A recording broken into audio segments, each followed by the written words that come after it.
in this session, we're going to start to use the so-called lump circuit model to analyze a transmission line. And I want to recall the concept of the lump circuit for you. Suppose you have a circuit that is the series connected circuit with the resistance and capacitance. Suppose you put an AC power source here and then start to drive this circuit with some frequency. If the wavelength of this signal is much larger than the dimension of this circuit, this means that the signal phase here will be the same as the signal phase here. So the current you calculate from this point and this point will be the same. So a short conclusion from this argument is that for fixed time, the signal phase is the same everywhere on the circuit. And position phase is not going to be important in calculation. So let's just calculate that. For example, we just use the lump circuit theory, write down this expression. And this current I will be the same as this current I at this resistor and at this capacitor. So we can just write down the phase expression for this current and also voltage, and finally deduce the current at this point. And we will argue that this current will be the same as the current at this point, because the circuit dimension is much less than the wavelength of this source. So this calculation is easy. But when you deal with a transmission line, the story will be different because the dimension of the transmission line will consist of a lot of wavelengths for the signal. So this means that even though you look into one wire, but at different locations, the signal amplitude will be different because this dimension of this circuit is much larger than the wavelength of the signal. But if you just cut this wire, this transmission line, by a small section, very small section, and the length of this section is much less than the wavelength of the signal. So within this small section, you can use lump circuit model to do the calculation. For example, we just cut a small piece here and expand it into such a circuit. And if we look into this coaxial cable, you'll draw such a circuit diagram, because along the axial direction, there will be some resistance per unit length.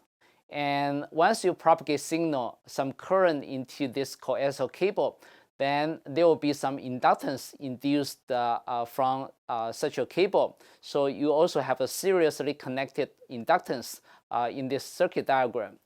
And between this conductor and this outer conductor, you have insulator. So you have capacitance per unit length associated with this transmission line.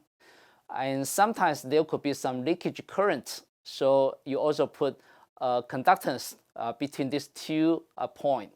So this is the equivalent circuit inside this small section of the transmission line that can be analyzed by using a lump circuit model. So we have to label this the RLGC as a function of the position. Or if you have a uniform transmission line, then this RLGC will be the resistance, inductance, conductance, and capacitance per unit length.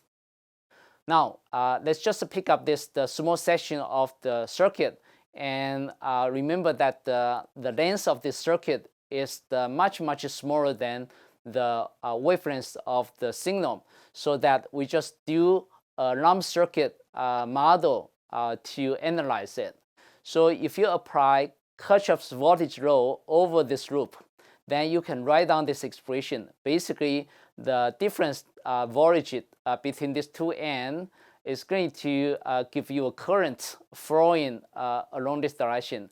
So you write down this expression based on the Kirchhoff's voltage law, and allow this delta z to approach to a very small length, which will validate the lump circuit model, then you can write down this differential equation.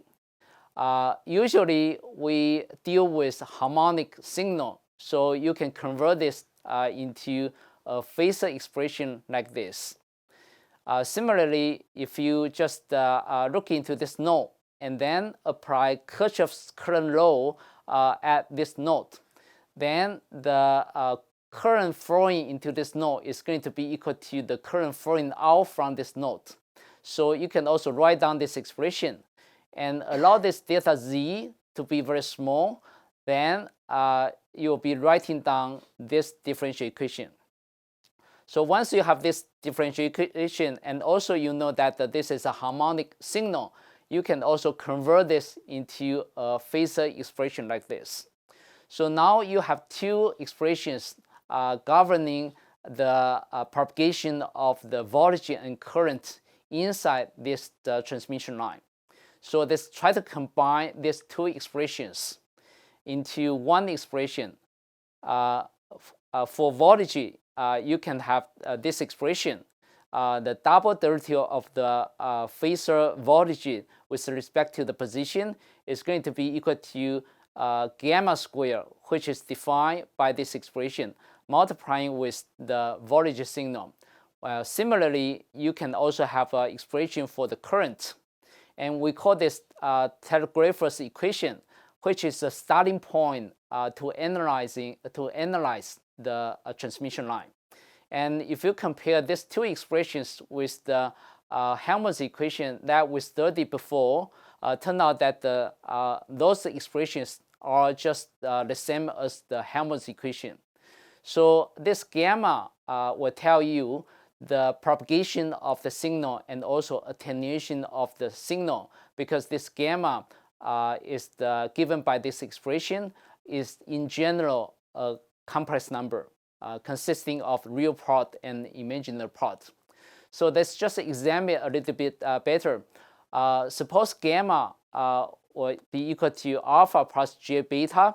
This is the real part of gamma, and beta is the imaginary part of the gamma. Then the possible solutions will be like this exponential plus minus gamma z. And if you spell out this gamma from this expression, then you will have this expression. Once you have the phasor solution, you can convert it back to the real solution by multiplying the phasor solution with the exponential j omega t, and then take real part of it. Now you have a real solution like this. And from this real solution, you can tell that the beta is responsible for the propagation of the signal, and omega is the angular frequency of the signal. But this alpha will be responsible for the attenuation or amplification of the signal. And this plus minus sign is related to the direction of propagation of the signal, because from this expression you can calculate the phase velocity of this signal given by this. And the sign is going to tell you the direction of the signal propagation. So the general solution now can be expressed by a superposition of the two possible solutions for voltage and also for the current. And the first term with minus gamma z, which correspond to minus j beta z in this expression, will give you a forward signal. And the other term describes the backward signal.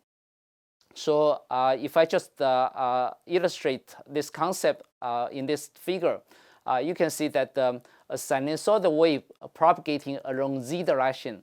But if alpha is the non-trivial, then the signal will be attenuated, denoted by this blue curve in this figure. And this envelope of the blue curve is described by this exponential minus alpha z, and this alpha is called the attenuation constant.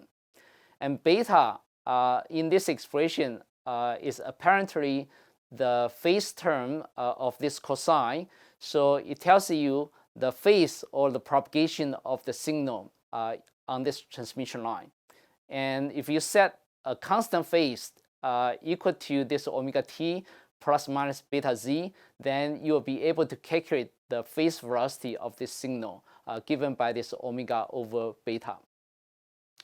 所以呢，在这个第二小节里头，我们介绍了几种电路的模型。这个几种电路的模型呢，允许我们用简单的以前的电路理论来做一个计算，然后呢，把这个在传输线里头的电压跟电流的传输的这个物理呢，能够把它给写出来。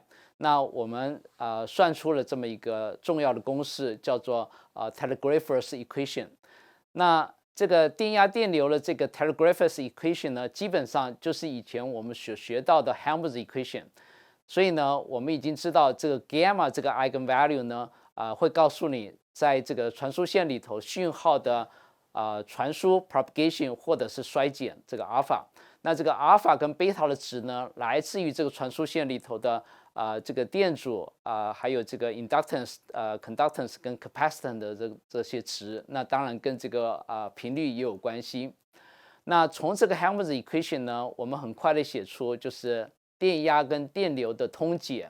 那这里头呢，通常就包含了往前跑的讯号跟往后跑的讯号。那这两个这个讯号都很重要，我们之后呢会不断的拿来使用这个式子。那这个是第二小节里头的几个重要的概念。